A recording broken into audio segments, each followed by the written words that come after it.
Looking for these better days. It is Monday, August 25th. I'm Scott Seidenberg. Here's what you need to know to make today a better day. Football is officially underway. Week 0 of the college football season in the rearview mirror. We can actually start counting from 1 now. Week 1 of the NFL season, a week away from this Thursday. Congratulations to Tommy Fleetwood finally winning a PGA Tour event. And congratulations to the New York Yankees finally beating the Boston Red Sox. Jared Smith with me here on a Monday morning quarterback episode, because that's pretty much what we're going to be doing throughout the football season here, is playing Monday morning quarterback. And Jared, I'm so happy that we had regular season college football games this weekend because it was amazing. The day started bright and early in Dublin, Ireland with Farmageddon, or as they called it, Farmageddon. And that was terrible, and I apologize to every Irish person for doing that accent. I really do. But Farmageddon started bright and early, and then the night ended in Hawaii with a last-second field goal as the Rainbow Warriors defeated Stanford 23-20. I said this on my VSiN show on Saturday night. The only thing that would have made it better is if that Hawaii finish was at 2 o'clock in the morning Eastern time. Yeah. I guess because it wasn't the traditional late night Hawaii finish. But what was your overall reaction, your assessment of everything you watched college football week 0 Saturday? Well, we have our first fluky result of college football season. Took us all of one game. Kansas State won the yards per play 6.5 to 4.2. They were a +1 turnover margin, and they lost the game. Again, like that, if you tell me a team wins the yards per play margin by over 2 yards per play and is a +1 in turnovers, and they can't get a win, I mean, that just speaks to the chaos that can be college football. So, yeah, exciting game, sloppy game at the onset for sure. I think losing Dylan Edwards certainly hurt. We were on Iowa State early, Kansas State late. Was hoping for a middle, had a chance there for a Kansas State win by a field goal. Unfortunately, could not get that home, but fun day to start. Not much after that. I thought actually the most interesting thing after the Iowa State Kansas State game was UNLV kind of getting spooked a little bit at home by Idaho State. That game was significantly closer. I think the dual threat quarterback situation for Dan Mullen, like they need to figure out who their starter is really soon. And they got to figure out their defense too, because they gave up a lot of explosive plays. Kansas looked good. They lost a ton, but I think they have a lot of hope with Daniels. For sure can be a rock star for them. And yeah, that late night game in Hawaii, even though it wasn't really late night, unless you were maybe on the East Coast, but under came home. 54 was the total, closed like 50. Game didn't stayed under all numbers. So interesting day 1, not a really sexy slate. I'm much more looking forward to what we're going to see here in week 1 instead of week 0. Yeah, absolutely. You said a couple of things that really jumped out there. The faulty finish with Kansas State and Iowa State. And, I had a lot of people ask me my reactions to that game. And as far as like the Big 12 is concerned, because Iowa State now has a leg up, right? They're 1-0 in the conference. They're still +850, +900 to win this conference. And I agree with that because I still favor Texas Tech over them. I still favor Utah over them significantly. And if you asked me who's the better football team, even after that game was played on Saturday, the answer is Kansas State. Kansas State's a better football team. So I understand Iowa State got the win and they have the leg up. It's tough for Kansas State now because had Kansas State won that game, yeah, I might be intrigued by a Kansas State Big 12 ticket. Certainly their odds would shorten up. They're +950 now. But if you're asking me if Iowa State is the play now because they have this first conference win and it's a big conference win over a ranked opponent, the answer is no. Although I will say, if you look at the schedule, they have several wins coming up now. And if you are intrigued by an Iowa State Big 12 outright ticket, the recommendation would be to bet it now because this is as long as the number is going to be until they lose a game. Like, it's going to get shorter over the next couple of weeks because you look at this schedule, they're favored in a couple of weeks from now against Iowa. They have that game at home. They're favored in that game. They win that game, they'll be 3-0. They're probably going to be 5-0, maybe 6-0 at some point. And so this number is only going to get shorter. I don't think they win the conference, but I would say that if you are intrigued by Iowa State, the best time to get in would be now. Sure. I think there's also something to be said about the Irish flu. How are these teams going to rebound, the week Mm, after going to Ireland? I mean, that's always, that's a wild card. There's only been, I think, like 5 or 6 games ever played in Ireland. So yeah. any data you have over the last few years it's irrelevant. You have one data point a year for like 5 years. Each team handles these things differently. Florida State last year, fell off the map. Georgia Tech looked okay, right? Georgia Tech looked okay. I think they won their next game against a bad opponent, but they didn't cover, if I recall. I think it Mm. was Georgia State, one of the in-state Georgia games. They won but didn't cover. Um, I would, look into that maybe if you want to maybe take a week off or two from betting on either one of these teams. I was surprised we didn't see the Avery Johnson Heisman number not drop more. It's still 40-1. Mm. That seems super short for a guy who's already got a loss under his belt. He's already got a controversy under his belt with his family. I mean, Good point. he is priced the same as Raiola, as Jeremiah Love, as Bryce Underwood of Michigan, as Austin Simmons of UMass. I mean, of Ole Miss, excuse me. Marcel Reed of A&M. Like these are guys that don't have a loss under their belt, and Avery Johnson's price at that spot. So if you're thinking of buying Kansas State, like buying low on Kansas State, it just doesn't feel like the market moved enough against them. Yeah, it's a great point. The other observation, and you called it, a very sloppy game. I know it rained on and off, but the field conditions were terrible. The Terrible. grass Couldn't even see the reminded yard me markers. How do they you spot the couldn't. ball? You Yeah, they couldn't had to. see the yard markers. They had to bring the chalk out several times throughout the game to redo the lines. You know what the grass reminded me of? Do you remember a couple of years ago when Notre Dame hosted Reggie Bush and USC and they let Yeah, the yeah. grass grow for a couple of weeks Yep. to have it extra thick to slow down the speed of Didn't USC? work. It didn't work. No, well, the tush push worked, but Tush push that's worked. what Yeah. it, that's what it reminded me of.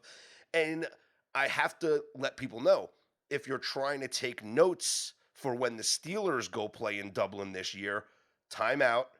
It's a different stadium. Good This point. game was at Aviva, and the Steelers, when they play the Minnesota Vikings, it's at Crook Park or Crook Mm. Pout, whatever it's called. Completely different stadium. So don't just think, hey, sloppy grass, bad conditions, let's hammer the under in that Steelers game. It's a different stadium, and I guarantee you, Roger Goodell and the NFL and their field technicians or whatever were absolutely watching this game, and they're on the phone saying, hey, you got to do better. At this Yeah. stadium, don't be like Aviva. You gotta do better because our league deserves better. Yeah, it was a weird game. Again, if you analyze power conference football games and a team wins the yards per play margin by over 2 and wins the turnover battle Hmm. and loses the game. Like our pal Fez says this all the time, like fluky result. I'm not downgrading Kansas State based off of it. And I think that's why the market didn't move that much against them. Yeah, Because I think they kind of figured out that I don't want to say Iowa State's a fraud, but that was a very fortunate result for the Cyclones. yeah, sure. You mentioned UNLV, how terrible their defense looked. Their offense looked fine, and I think that Dan Mullen knows that Anthony Calandria gives them more of a dynamic passing, and so he's probably going to be the guy that gets the bulk of the snaps moving forward. Alex Orji, they'll have packages in for him to run the football, Sure. but people might say that they were banged up in the secondary. They were missing some players. This was a pathetic defensive display. You gave up over 550 yards of offense to Idaho State. Yeah, not good. And here's what we can take from this game, though, Jared, is their opponent for next week, coming up on Friday, or this week, I should say, Sam Houston also gave up over 500 yards of offense when they lost to Western Kentucky. It's got to be an over. But you Yeah. did lose the best of the number. It opened up at 58 and a half. It's already up to 60 and a half right now between UNLV and Sam Houston. But I think UNLV scores on a tired Sam Houston team that was on the field for almost 90 plays defensively and gave up over 500 yards. And I think UNLV gives up points because their defense, they couldn't stop anybody on Saturday. There's a 59.5 in the market right now that I'm probably going to bet before the end of this recording. That would be the way to go. I Yeah. think that's a really good look. I mean, Sam Houston is also an intriguing offense. Like they kind of, like to spread it out too. How many passes did they throw in that game against Western Kentucky? Like I had a close eye on that game. Yeah, they gave up 51 passing. Western Kentucky had 51 passing attempts in that game. Hmm. Sam Houston ran it really well. They had two guys over 6.5 yards per carry, and their quarterback Hunter Watson had 7 yards per attempt. So this is a team I think that can do multiple things on offense. But yeah, Maverick McIver Western Kentucky's quarterback. 51 attempts, had over 400 yards passing, 3 touchdowns. I feel like Yeah, the UNLV offense, especially Jaden Thomas. Jaden Thomas looks really good for UNLV. yeah. I mean, he's going to be a monster. Jet, bro. They Um, call him Jet yeah, Thomas. I don't know how you're going to stop him this year. So I think that UNLV offense will eventually figure it out. And yeah, the defense, I think the defense will play better this week. But yeah, over Sure. 59 and a half, you can find that looks like a pretty decent bet. Yeah, so like I said, yeah, shop around, see if you can get the number. As I mentioned, it opened up at 58 and a half. It's been, some of the sharp book circles got 60 and a half right now. So Yeah. obviously people thinking the same way I'm thinking. The other way that I think we could also attack this game, and these numbers aren't out yet, but once the derivative markets open up, I'd be interested in a Sam Houston team total. So Mm. UNLV is a double-digit road favorite here in a game with a total of north of 60. Knowing how bad that UNLV defense looked, I think I might bet on the home team just to score a couple of touchdowns. I don't think that's a bad bet at all. I mean, how can you lay points on the road right now with UNLV? I mean, that number got bet They down were pretty 30 and a half considerably. point favorites, Jared. 30 and a half point favorites. They got lucky to win. They had 4 interceptions, including one in the end zone, and still only won by 7. It's not a good result. So I think they will improve. I do think they Sure. will improve because if you were going to tell me the biggest problem you have is letting free rushers essentially just run past you defensively, free receivers just getting behind you wide open like that. That's more feels like more assignment and alignment and less talent. I think eventually they'll figure that out. And the offense looked good. Again, Thomas, the backs are really good. I think you're right about Calandria. I think Orji gives them a nice change of pace. I do trust Mullen. I like what he did with the crowd. He brought the crowd onto the field. He put the stanchions around because at Allegiant you can be really far back. He brought the Yeah. student section closer. Band was very close. It was a little more of a college atmosphere, which is very hard to do at Allegiant Stadium. I think there'll be some really exciting games for them down the stretch of the Mountain West, but they got to get things buttoned up on defense for sure. Yeah, for sure. So week 0 is now in the books. We focus our attention now on week number 1. Obviously, the game that everybody is focused on is number 1 versus number 3 in Texas, Ohio State. Ohio State is a short favorite right now. And I know you've started to do some early work on this game. We'll have more on this game coming up on Friday's episode. But real quick, some of the early work that you've done so far on this game, anything jump out to you in particular? I really like the Texas run game here. Okay. I think that's to me when I look at this game, that's why the totals drop. That's why Texas is taking some money. Off the 3. Now we're kind of drifting towards not a pick 'em, but we're kind of in the 1-2 range. Totals dropped about 2 points. I think Texas is going to control the line of scrimmage. Again, this is a team, a Texas team that I thought didn't really have the pieces to outman Ohio State's really good defensive line in the first match. Remember, these two teams, the last game for Texas was against Ohio State. Very rare. Yep. Very unique Yep. situation that you get a top 5 matchup in week 1 that isn't played on a neutral field. And even more rare that it's a rematch of a college football playoff game. I think the thing that Texas did really well in the first matchup that really wasn't talked about because Ohio State won the game is they shut down Jeremiah Smith. He had 1 catch for 3 yards in that game. Now, Carnell Tate went off, and that's kind of the game you play. Do you take away Jeremiah Smith and let Tate go off and Egbuka, who was the leading receiver last year on Ohio State, or do you, kind of play everyone straight up? But what Texas was able to do in that game was they were able to stop the run with their front 4. And that's when Ohio State had 2 bookend tackles, both guys taken in the first round of the draft, Judkins and Travion Henderson. Texas was able to shut down the Ohio State run game with just their front 4, and they were able to play zone defense, which allowed them to corral Jeremiah Smith. Well, now Ohio State has a significantly worse offensive line. I mean, it's mostly new, just 1 starter returning. So I'm concerned. Like the left tackle for Ohio State is a transfer from Rice, who had a really kind of up and down year, only played in 8 games last year. The other right tackle is a guy, Austin Severald, who, basically has a below average Pro Football Focus grade. So both tackles for Ohio State are question marks here. And that Texas defense, man, it is freaking loaded. I mean, they lost a lot. They lost 5 starters, but they brought in so much talent in the portal. And I think Hill, the linebacker, and Simmons, who was a freshman All-American last year, that might be the best 1-2 duo in the country defensively. I think Caleb Downs on the other side is the best single defensive player in the country. But Texas should be able to stop the run and keep Jeremiah Smith in check. And if they can run the ball effectively on their end against an inexperienced Ohio State defensive line, I think Texas can control the line of scrimmage in this game. Yeah, my first thought is under. That's my Mm, first thought. Is I think, and it might be a situation like kind of like we played in the Farmageddon game, go under yeah. first quarter and maybe do a live in game over. But I at least think early on we're getting an under, whether it's a first quarter under or a first half under. These defenses are good. These defenses are really good, and I'm curious how we have two brand new quarterbacks. I know Arch started a couple of games, but he's played, but now this is his first year as the guy, right? And the guy that's being hyped up more so than any quarterback in the country. And Julian Sainz making his first college start. So I want to fade this. I want to fade both of these guys early on. So at least I'm going to look for an early under, if not the full game under. Mm, that makes a ton of sense. Ohio State's defense, and don't get me wrong, they are inexperienced up front, but they're still very talented. Bo Atkinson's Yep. the name to watch. UNC transfer. He's kind of the new disruptor on the edge, and he's going to play a big part. Now, Texas likes to run this wide zone scheme run game. So the edges are very important. The talent's there, right? Like Ohio State lost a ton. I think they lost 4 starters on defense, all guys that were drafted. Tiamolau was their big guy on the edge. You know, you saw Atkinson goes into that spot. Jackson, Curry, these are top 100 prospects that are coming back. They brought in a kid from Idaho State.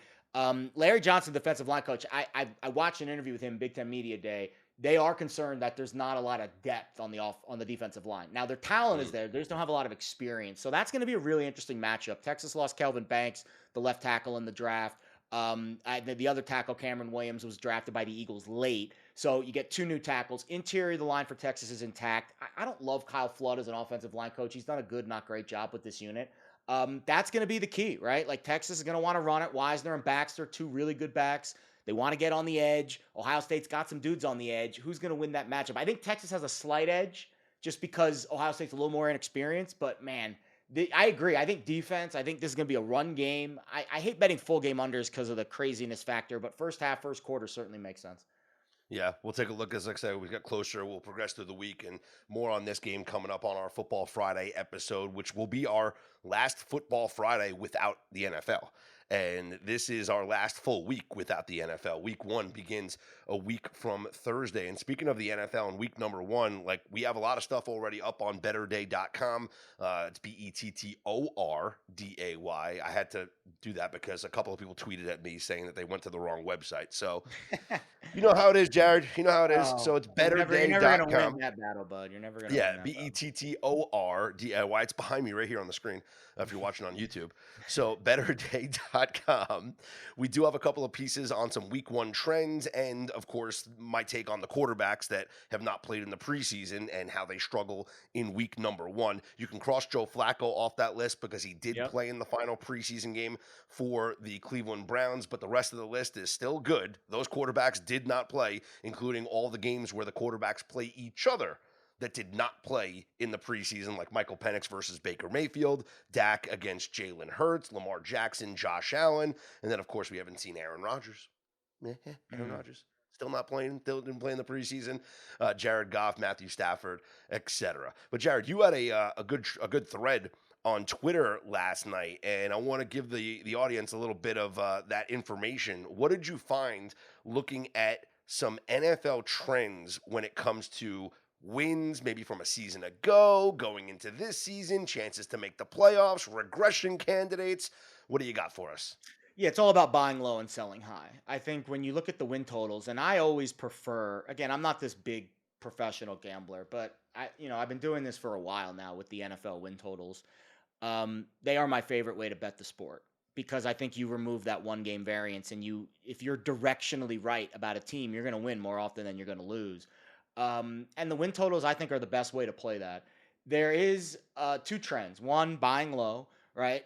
Usually, since 2000 at least, every year, not usually, every year, at least one team with a win total of 8 or less has made the playoffs. 21 out of the last 25 years, 2 teams have made it. Last year, 3 teams have made it. Commanders, Broncos, Vikings, all with win totals of 6.5 heading into the year, all made the playoffs. Mm, This year, you can make a case that the Bears and Dolphins are on the list, but they're right on the cusp. Really, the teams that are below 8, that are kind of the buy low candidates: Colts, Falcons, Cowboys, Jags, Raiders, Panthers, Jets, Titans, Browns, Giants, Saints. Again, history says 1, but probably 2 of those teams will make the Okay. playoffs. I So think if it's I'm obvious which ones stand out, right? so I think the Falcons stand out. Yeah, But I would say I the don't know what we're Jaguars gonna stand out too. I was about to say, I don't know what we're getting out of Penix. We'll see. He hasn't played in the preseason, so I don't know. I think the Jaguars stand out because I think that division is very winnable, Yes, and we and the expect Raiders. them. That's the other eh, one. That's interesting you say the Raiders. I do think the Raiders will be better. I really do. I think we can cross out the Colts. Yes. With all due respect to Daniel Jones, we can cross out the Jets. We Cross can out the the Saints. Titans. Disaster quarterback situation. Yeah, the Titans. There are people high on Cam Ward, but I'm not going to do it just yet. I'm much higher on the Giants than you are. I think they are. I think they are a 6 or 7 win team. I don't think they are a playoff team. Agreed. But we're talking about postseason here. I would say the two that stand out, if we're picking two, would be the Falcons and the Jaguars for me. If you want to throw Yeah. the Raiders in there, I don't hate it. Yeah, I think the Raiders playing the toughest division of all of those teams, which Yes, makes it very difficult. That's a reason against it. But the point of this exercise is just to kind of identify teams that could overachieve. Because again, sure. if you think the Raiders are going to have a good year and make the playoffs, wouldn't you bet over 6.5 wins? I certainly would. Well, yeah, of Um, course. Yes. that's absolutely the way to play the Raiders this year. I think more so than making the playoffs. Now, on the flip side of this, right? Sell high.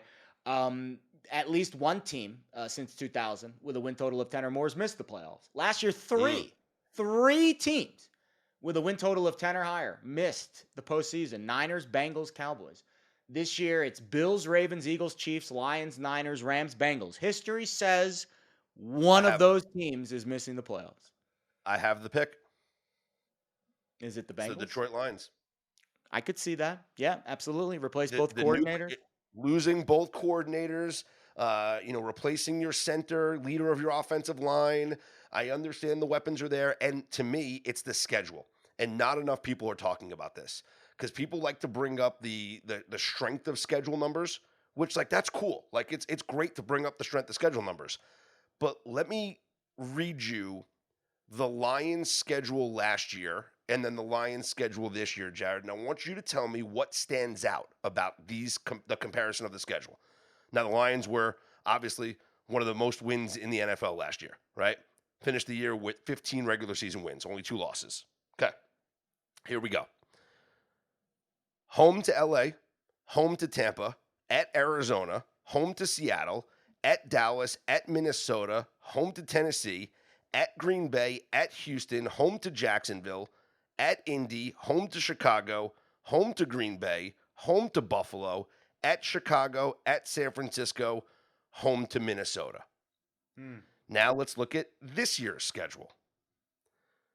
At Green Bay, home to Chicago, at Baltimore, home to Cleveland, at Cincinnati, at Kansas City, home to Tampa, home to Minnesota, at Washington, at Philly, home to New York, home to Green Bay, home to Dallas, at LA, home to Pittsburgh, at Minnesota, at Chicago.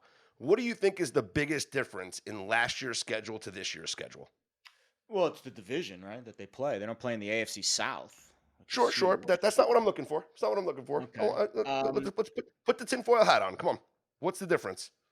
I don't know. Now we're going tinfoil hat. Now we're going really deep. What do you got? Well, I think it's deeper than what people think. How about this? I'll give you the answer. Okay, I don't want you to struggle. You get Please those don't. lines It's on been your a long forehead when you enough week think. already betting these stupid All right. preseason games. Okay. 17 games for the Detroit Lions last year in the regular season. They played 3 of them outdoors. They Ah, played I like that. 3 outdoor games last year, Significantly more and that this year. was that was at Green Bay, it was at San Francisco, and at Chicago. This year, they will play pretty much all of their road games, with the Six exception out of of the eight. Yeah. playing at Minnesota, At which is in the Minnesota division, and and at the then at Rams. LA, Yep. but outdoors, Green Bay, Yeah. Baltimore, Cincinnati, Kansas Now the City, good news is Washington, most of them are Philly. early in the year. That's the good news, right? At Green Bay, at Baltimore, at Cincinnati, at Kansas City, all of those are within the first 6 weeks of the Sure, year. you're not You worried get about snow, Washington in week but 10, Philly week 11, and then the late yeah, game. I'm sure that's going to be a tough game. That's going to be a cold game at Chicago week 18. So the but majority we're of them still at least talking aren't about going to be in brutally cold weather, at least. yeah, and we're not talking. Listen, it could rain, whatever, Sure, it but could rain. Yep. But we all know the ATS records. Jared Goff indoors versus outdoors is a different quarterback, and we thought this was Agreed. going to happen last year in Green Bay, and it didn't, and they won that game, and that maybe that says a little bit more about Green Bay last year than it did about Detroit. But it's some of these are grass, not a fast Yeah. track like it is indoors. There's wind, not like there is indoors. I think Detroit, that's an underrated aspect that not enough people are talking about with their schedule. It goes into all of the things with the Detroit Lions as the reason why I think they take a major step back this year. I can't argue that at all. I think I went. Let me look at my sheet. I'm pretty sure I went under on the Lions. Of course you I went under. posted it today. Yeah, I did. I did. Oh no, I did. I went over. I went over 10 and a half. Actually, I'm sorry. I went over 10 and a half. But it wasn't my. It was a very small position. It was a very small position, and I got plus 120. That's the reason why I went over. It was a good number. Um, You like but plus money. I could absolutely see them missing the postseason. I could. I think the culture is there though. I think that's so the defensive coordinator is a culture guy. Like he's a promotion from within guy. I don't think the Sure. defense is going to be it can't be any worse than last year. They can't be any more injured than last year. The biggest question is will Goff be able to survive post Ben Johnson? And what will that offense look like? If I recall, the guy they hired is a Peyton disciple. John Morton was the passing game coordinator of the Broncos for the last 2 years. Mm. So it's going to be different. It's going to be different. I think the best things that Goff did last year was play action and the ability to disguise. Really, this was Ben Johnson's doing, or I guess Goff should be responsible because he was making a lot of calls to the line of scrimmage. The ability to disguise runs from passes on early downs. Like that was the best part of Detroit's offense last year. They were able to really confuse defenses with what they were trying to do. If there's less of that Houdini like stuff from Morton this year instead of Ben Johnson, then yeah, the offense could take a considerable step back. We'll wrap up, tie a bow around the NFL. The Vikings signed Carson Wentz, backup quarterback. They trade Sam Howell to the Eagles. This is just about Philly getting some depth in that quarterback room. Tanner McKee got injured in the preseason, so he's going to be out a little bit of time here. And we're just waiting to see what the heck is going on with Micah Parsons and the Dallas Cowboys. The report is that Brian Schottenheimer, the head coach, is going to meet with Micah because he wasn't happy with Parsons, taking a nap on the training table on the sideline during week 3 of the preseason. Listen, the more that I think about this, the more I believe that Micah Parsons is not playing in week 1 against the Philadelphia Eagles. I would not be surprised if that happens. It's a shame because I love Dallas week 1, especially catching a full 7 if you can find it still. It's not I can't anymore. put It's him. now Yeah. it's 6.5 now. Yeah, I think I wouldn't. You might get a 7 if Parsons doesn't play. Oh, for sure, for sure. Yeah, Yeah. if you want Philly, now's the time to get in on Philly because if Parsons Yeah. doesn't play, this might get to 7.5. It might. I don't know. You think you were the full point through a key? Maybe. Maybe. He's such an important defensive player. There's very few players defensively that are worth a full point. I don't need. I Miles honestly, Garrett. he might be one of the very few. Yeah, I would say I think it's Parsons, Garrett, Garrett, Watt, maybe. Watt, definitely Watt because of the Steelers. Yeah, I Yeah. wouldn't say Aiden Hutchinson, but No, we don't know. but even so, are they worth a full point or are they worth a half point? And really, That's the true. full point is through a key. It's not just going from 4 to Yeah. 5. It's going from 6 Well, and a half to 7 I'll and say through this. 7. I'll say this. He's worth the half a point to the bookmakers that will go from 6.5 to 7. Yeah, But when the yeah. public comes in and hammers the Eagles, it's going to move the line to 7.5. True. The public does have their say in week 1 for big Yeah. primetime games, and that's the opening game, right? The public will definitely Mm-hmm. have their say in that game. I'm sure if we see, and I'm assuming there is a lot of love for Philly, as there mostly is for the defending Super Bowl champions on that opening Yeah. night. Yeah, I could see a world, and that would be to me red flag jump on Dallas if we do get to 7.5. Absolutely. Yeah. How hilarious. I mean, this whole Jerry thing is, well, we gave Don't the even get me agent an started. offer, and he told us pretty much to stake it.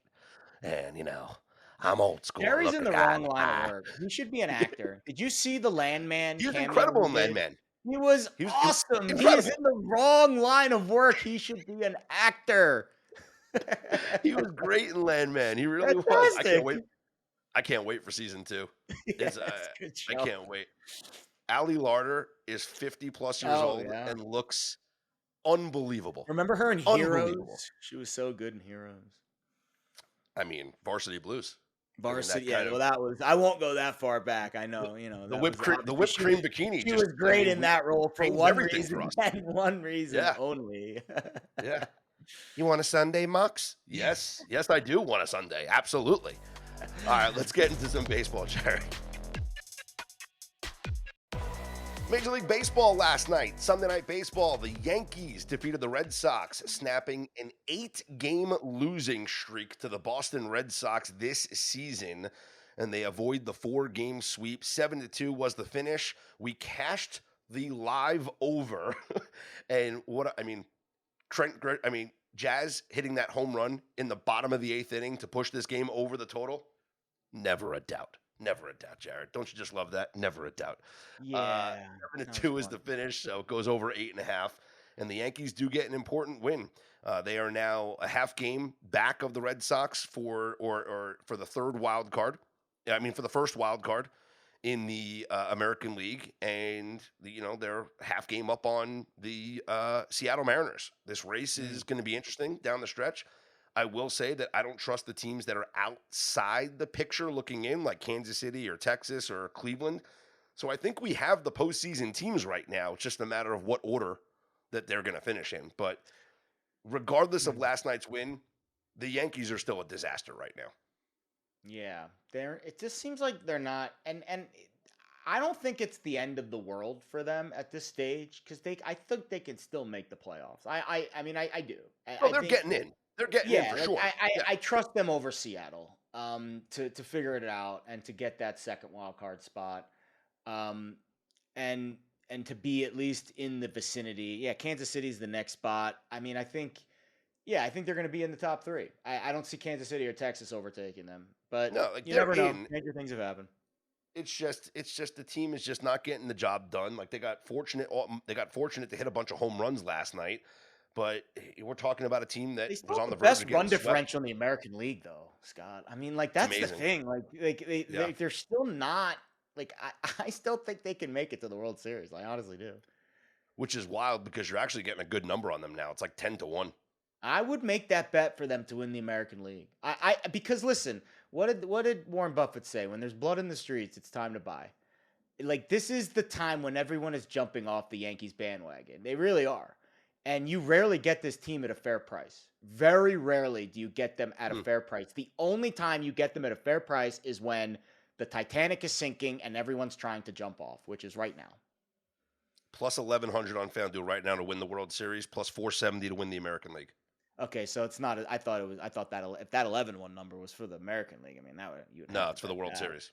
Yeah. I mean, but like in a 7-game series, is there one of these teams in the AL that just scares the life out of you? No. No.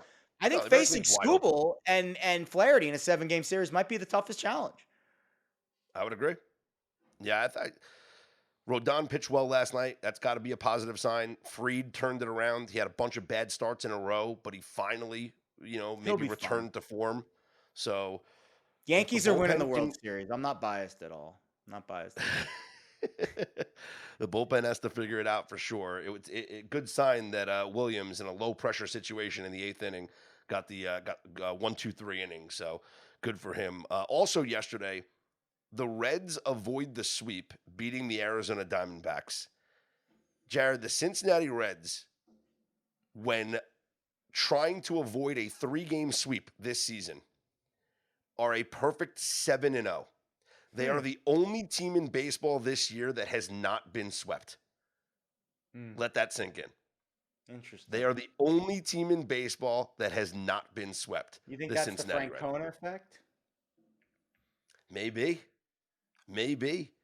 You got plus money on them yesterday going up against the Diamondbacks. I mean, is this team going to overtake the Mets?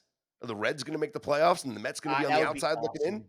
I mean, listen, I mean, I think we're both Yankees fans, right? So we kind of get that Mets, like the little brother, when your little brother, starts to get a little game about him and he's like, oh, I can beat you. And then you go out there and school him. Like that's kind of this way this season feels like for the Mets. Like they get Soto, They pull him away, and everything's hunky dory, and everyone thinks the Mets are going to be that new team, and they end up missing the play. That would be such a nice feather in my cap. I would love to see that. I'd love to see that. Mariners with the big Mariners with a big win yesterday, and obviously the headline is Cal Raleigh, who hits home runs number 47, 48 and 49, most home runs for a catcher in a single season. He's still not going to win the most valuable Not player. going to win the MVP. Nice season, Cal. You get a nice Great little season. silver slugger for your troubles, but you're not winning the Oh, MVP. 100%. 100%. Right now on FanDuel, Aaron Judge minus 195, Cal Raleigh plus 135. I think that's light. I still can't believe, Jared, that there are people out there that think that Cal Raleigh should win the MVP award. There's no chance. He's batting 245. There's You no can't chance. be the MVP and not bat 250. It's unbelievable. He has to have a better WAR than Judge with that batting average, and he doesn't. So he doesn't have the lead. The only thing he leads the league in is home runs. And I don't think, unless you hit 70, I don't think that should win you an MVP. Even if you do, I think it's still borderline. But he's not going to hit 70. He's going to hit like 60. And maybe not. Maybe he fades down the stretch and he doesn't get the 60. Then he definitely is not winning MVP. And do you want to know what's amazing about it? Is you mentioned the WAR, like the wins above replacement, for those that aren't aware, which if you listen to this podcast, I mean, come on, you are aware. Yeah. Aaron Judge leads all of baseball at 6.8. Cal Raleigh is over a full run below him at 5.7.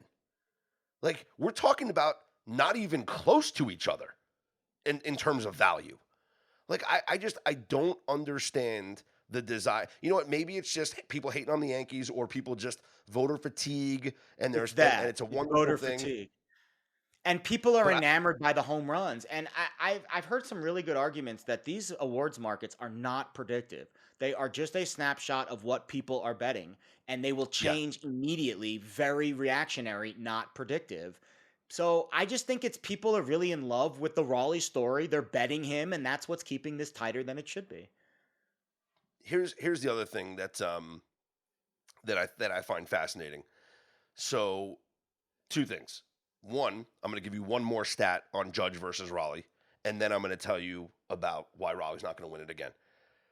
Fangraphs has a value tab where there's different analytical stats that determine a player's value. For offensive players, the stat is called park adjusted runs above average. Yep. Okay? What this means is how many runs do you give your team? It's kind of like wins above replacement, except it's runs. So if we're only talking about offense, and people are going to say, well, Cal Raleigh's a catcher. I'll get to that in a second. But if we're only talking about what you bring to your team offensively, based on ballpark adjustments, right? So everything's all even. How many runs above average are you valuable to your team? Aaron Judge is the most in Major League Baseball at 59.5 runs above average. Cal Raleigh is at 37. Wow. Aaron Judge is worth over 20 more runs of value Aaron Judge is worth than Cal Raleigh to his team. It's crazy. Let that sink in for a moment. The OPS is off the freaking charts. Honestly, that's the only number I need to look at. Look at the OPS. Yeah. I mean, for Raleigh compared to Judge, like Judge is just he basically lives on first base. Like, it's crazy. Now the other thing is that people want to say, well, and I brought this up before, so I'll bring it up again. I brought it up about a week ago, but the argument is, well, Cal Raleigh's a catcher, and that has to matter, right? He just set the record, most home runs by a catcher. And I'll bring this up again, like I brought it up last week. In 2021, Salvador Perez set the record for the most home runs by a catcher. He also led the league in home runs that year. He also led the league in RBIs that year. And he batted .273, which is over 20 points higher of a batting average than Cal Raleigh. Sally Perez finished 7th in the MVP voting that year. 7th. Yeah. Can we stop with, and don't get me wrong, I understand that catcher is a physically grueling position. It might be the most physically grueling position in all of sports, outside of maybe football or like rugby or maybe UFC. But why does that make you an MVP? Like, why is playing right field at an elite level with a hose for an arm, one of the best defensive players in the sport. And I know, he dropped the ball in center field in the World Series, but go look at the Mm. defensive numbers. He's still a very good defensive player with a really elite throwing arm. Why is that less important than catching? Like, I think both are very important. I think catcher's more important for the pitching staff, but right field's a really important position, and he plays a lot of center field too. Like, I don't understand why the position you play in Major League Baseball should matter for your MVP status. I don't think Yeah, it's like I the agree. NFL where quarterback is so much more valuable than every other position on the field. I don't know if that it's like that in Major League Baseball. Yeah, I would agree with you. I would agree. I mean, unless we're like talking about like him leading the league and throwing runners out, which I don't think he is. I So don't know if he uh, is. But like, why is I'll it like third base? I would say get like what like shortstop like that to me is the most really. It's like up the middle. Catcher matters. Shortstop, second base, center field like that. All of those positions I think are equally important. I really do defensively. Cal Raleigh 20 caught stealings. That is Is that good? one, I don't even two, know. three, four, five, sixth. Okay. All right. He's a Yeah. good catcher. There's no doubt about it. But it's all about why is catcher significantly more valuable to a team where you deserve to win MVP? I don't think you can compare it to the NFL where quarterback is that much more important. Yeah. It's kind of like the NBA or even the NHL. Like, is center that much more important than goalkeeper? I guess maybe, goalkeeper, but those guys all have their separate awards, so it's a little bit different. Yeah. In the NBA, like, is a guard that much more important than like an elite center? Like, it's just, I think it's really hard to kind of differentiate those positions and say one is significantly more valuable than the other, like quarterback is in the NFL. Especially when it's like, everyone's in the lineup together. So I would say, yeah, I agree with you there. Let's take a look real quick at the schedule for tonight in Major League Baseball. We do have a Sunday night fade, which is 12 Yeah. on the year. Reminder: Sunday night fade is 12-3, fading the teams that play on Sunday night baseball and have to travel for a game on Monday. Tonight we have the Red Sox in Baltimore against the Orioles. Tomoyuki Saguano is on the mound for the Orioles, and the Red Sox are going with a bullpen day because this was supposed to be Oh Walker man. Buehler. But then they switched it and put Walker Buehler in the bullpen last night. So Brian Bernardino, I guess, is going to be the opener, and they're just going to go with a bullpen day. There's no line as we're recording this right now because I don't think it's announced or solidified what the Red Sox are going to do at pitcher yet. Actually, I do see it right now. Red Sox are actually minus 118 up on FanDuel. That's a joke. Give me the Orioles at even money to win this game. And I'll leave you with this on this game. Suguano on the year pitching at home in Baltimore, 7-2 on the year with his ERA, same 3.95. Hmm. So more Don't comfortable at hate it. home. We're going to fade the Red Sox here off of this loss to the Yankees. Another that I actually would consider. So let's run down the schedule real quick. You got Spencer Strider for the Braves in Miami against the Marlins and Edward Cabrera. Rays are at the Guardians. Tanner Bybee going for the Guardians. Nationals are at the Yankees, so it's not a Sunday night fade. Yankees stay home, but Cam Schlittler pitching for the Yankees. They're massive favorites. Brad Lord, who's actually been really good, youngster there for the Nationals pitching. Schlittler, last time we saw him was in Tampa. He took a perfect game through 6 innings. I might look at a first 5 under in this game with both of these young pitchers. Twins are at the Blue Jays. Joe Ryan on the mound for the Twins. Max Scherzer for the Blue Jays. Jared, this total is 7.5. Seven Wow. and a half. Do you realize that this season in Blue Jays games with a total of 7.5, they are 11-6 to the over? That doesn't surprise me. It smells like a Yurfie game. Scherzer's always a good Yurfie. Even though he's had 5 Nerfies in a row, he's been good in this category this year. He always gets really jacked up before games. I always love betting his Yurfies whenever he's on the mound because you usually get a pretty good number because, like you said, the total's super low. Oh, shout out to you, by the way. We cashed the Nerfy yesterday in the Yeah, Roku we're game. hot with Nerfies, huh? In I the hit a couple over the weekend too. All I did was just bet the Nerfy in Colorado Pittsburgh every game and won all 3 yeah. games. Which ironically this year it's been a bad run for the Nerfy in that Roku game. It was like Yeah. 3-6 to the no, but easy cash yesterday with Paul Skeens on the mound. So yeah, Blue Jays 11-6 to the over in games this year, lined at 7.5. I'm gonna go over here with Yeah, it Scherzer sounds about right. and Joe Ryan. Elsewhere, you got the Phillies at the Mets, Christopher Sanchez, and my 22-1 Cy Young ticket is going to be officially ripped up after Skeens goes 7 shutout innings last night. Yeah. Um, Kodai Senga goes for the Mets. He was roughed up in his last start. Phillies are a short favorite, minus 125. I'll say this. We know the Mets can't hold any leads. If the Mets take an early lead in this game, hammer the in game on the Phillies. Because Yeah, the Senga's Mets had can't 9 hold any straight lead. nerfies. Really? 37 and 13 Kodai Senga nerfie record in his career. Now, these Oh, lineups are ripe for early runs, I but know because the Phillies, you're gonna get Harper, you're gonna get you're Turner, gonna who's been hot, yep. you're gonna get Schwarber. That's dangerous. I would not bet the nerfie in this game, but if it hits, you heard it here first that Kodai Senga's got 10 straight nerfies.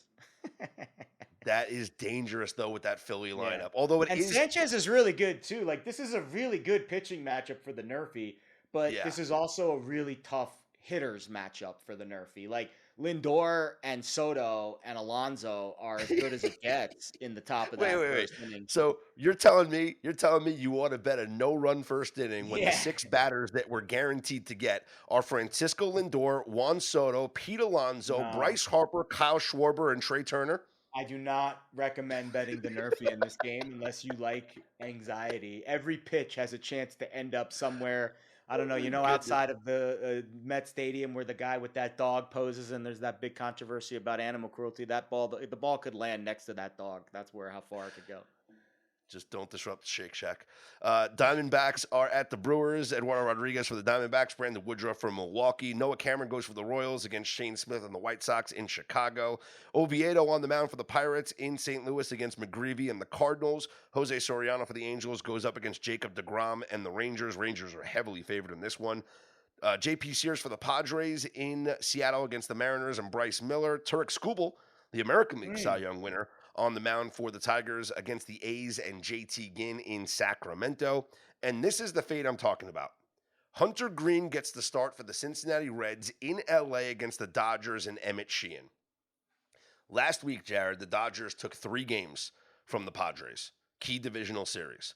The following Monday, they travel to Colorado and lose to the Rockies as a minus 300 favorite. Yep. Dodgers avoid the sweep last night, Sunday, get a key win against the Padres, salvage that series, and now pull even with them in the NL West standings. Now you got Hunter Green on the mound for the Reds at an underdog price against Emmett Sheehan. Give me the Reds plus the half a run in the first 5 innings. I That's like the that play a for me. lot. I like that a lot. I see a book with plus 130 on the Reds on the money line. That's a really good number. That number's wrong. I think that'll be gone tomorrow. My guess is, or later today probably. Yeah, I think that's about a hair too heavy. I would say Green is probably going to get some love, most likely. Yeah, I think just the reason why I love the plus a half a run with the dog is because I think they're a live dog to have a lead Yeah, and the after 5 push, you get innings. the win, right? With the 0-0 And then you're or just 1-1 and or then if it's tie, zero right? zero, you get the win. Yeah. That's it. Yeah. It's like our buddy Will Hill says, before the game even starts, you win. You're winning. Yeah. That's why I love betting unders. You're ahead, the whole game Yeah. until you're not. Same thing with underdogs, right? That's why the pros love betting unders and underdogs. You want to know why? Because you're ahead until you're not. Like that is a very good Yep. feeling. Yeah. You gotta beat me. Yep. So right now up on FanDuel, minus 146 for the Reds, plus a half a run in the first 5. It's under 150. It's a go for me. So I'm going to fire on that for the first 5 innings for tonight's game. Once again, congratulations to Tommy Fleetwood winning the Tour Championship, which is amazing because I had the Tommy Fleetwood outright 2 weeks ago when he choked it away, and I did not go in on him pre-tournament at 14-1. But I did go in on him at plus 160 prior to the 4th round yesterday. So I got a piece Nice. of it. I was happy to see him win. Would I have loved to have gotten the 14-1 payout? Yes.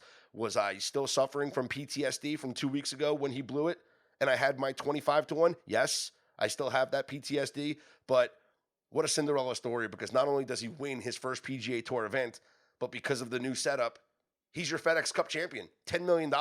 That's like what, twice as much as the Masters winner? Like, Wild. okay. I picked the wrong Congratulations, profession. Should have been a golfer. Tommy Fleetwood. Listen, I'm an incredible scramble partner because I'm long off the tee. I'll get on the green in two, but I can't putt for shit. So, Okay. you Noted. know, I'm a great scramble partner. If someone could just finish out the holes for me, like if you could win prizes or if you got bonus points for being able to putt birdie but finish with a bogey on your scorecard, I'm the best golfer in the world because that's exactly what my scorecard looks like. I mean, I'm a 19 handicap, but if I learned how to putt, I'd probably be in like the low teens, maybe in Wow. single digits. Yeah. But I'm a 19 handicap because I can't putt for shit. Maybe I'm a lefty. So Try that'll it do out. it. That'll do it for this episode. Thanks everybody for tuning in. We're gonna start putting episodes up on YouTube so you can see our ugly mugs each and every day, or whenever Jared's with me here on, especially on Mondays and Fridays when we do our Football Friday episodes and our Monday morning quarterback episodes. Obviously, the clips will make their way on social media. Speaking of social media, you can follow Jared on social at Jared Smith Bets. You can hit me up at Scott's On Air. Better Day is also on social, so find us. We're on TikTok. We got a TikTok now, Jared. Nice. Look at that. Yeah, we just got to start. We just got to start learning those dances. I haven't gotten them No, down don't yet. do the Also, dances. Just post clips from the show. That's my advice. also the From merch is someone who out. Look at tried this to hat. dance. Oh, Look at this. that's Look at the slick right shirt. there, I got man. the shirt, the hat. Hold on. I Look at the like shirt. Look at that. the back of the shirt. See, I See thought that? that was the front of the shirt, and I was like, You that thought was that was the really front of the cool. shirt? I It's just knocked really off a piece of cool. the background. But no, that's the back of the shirt. It looks good, bud. And we got Better the day, merch, man. the I think hat, it's a really cool brand name, the honestly. hat And right there. I'm a brand guy. I'm all about brands. And I think you have a really cool brand name here. I'm not biased at all because I'm on the show, but I think it's a cool brand name. And it's what, what you're trying to accomplish, better day. Let's have a Well, better day. let's go and disregard the piece of the background that I just broke off when I knocked into it. I'll glue that back on. For Jared Smith, I'm Scott Seidenberg. Don't forget, subscribe on the website. Get the newsletter emailed to you every single Monday through Friday. Special articles as well, insights that you can't find anywhere else. Here's hoping you make today and every day a better day.